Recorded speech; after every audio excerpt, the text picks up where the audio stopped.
The climax of the First World War in 1918 signalled the death of the Ottoman Empire and a redrawing of the Middle East map. Even before the guns fell silent, Britain and France agreed to carve up Ottoman lands, including Syria, Lebanon, Jordan and Palestine. That is key to understanding the modern Middle East, says Michael Clarke, who heads the Royal United Services Institute in London. The Arab world as we know it was established effectively in 1916 by the British and the French in the Sykes-Picot Agreement, and it hasn't changed hardly at all since then. Nothing very strategic has happened apart from the establishment of the State of Israel in 1948.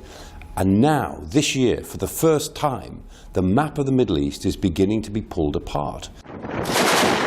That's being felt most in Syria. The country could fragment, says Robert Lowe of the Middle East Centre at the London School of Economics. The balances of power between so many competing elements at the moment seem almost quite equal.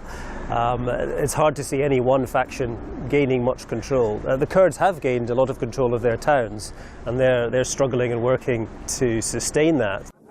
When World War I ended with the Treaty of Versailles, the Kurds were split among Syria, Turkey, Iran and Iraq. Saddam Hussein's downfall in 2003 and Kurdish autonomy in northern Iraq emboldened Kurdish claims for an independent state. But Iraq has shown resilience, says Professor Saad Jawad, also at the London School of Economics. First, that they are not prone to go into civil war.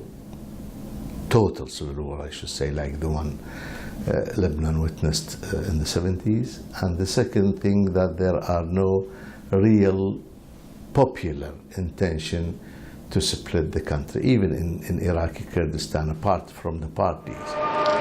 The scars of Lebanon's recent civil war are still visible across the capital, Beirut. There are fears that this country too could be torn apart as the Syrian conflict reignites Lebanese rivalries. In recent months, dozens have been killed in clashes between rival Sunni and Shiite militants. The forces unleashed by the Arab uprising could redraw parts of the Middle East, says Clarke. There is a possibility of the balkanization of the Levant, where we'll end up with a series of states, semi-states, contested areas and disputes. And that is new territory for all of us.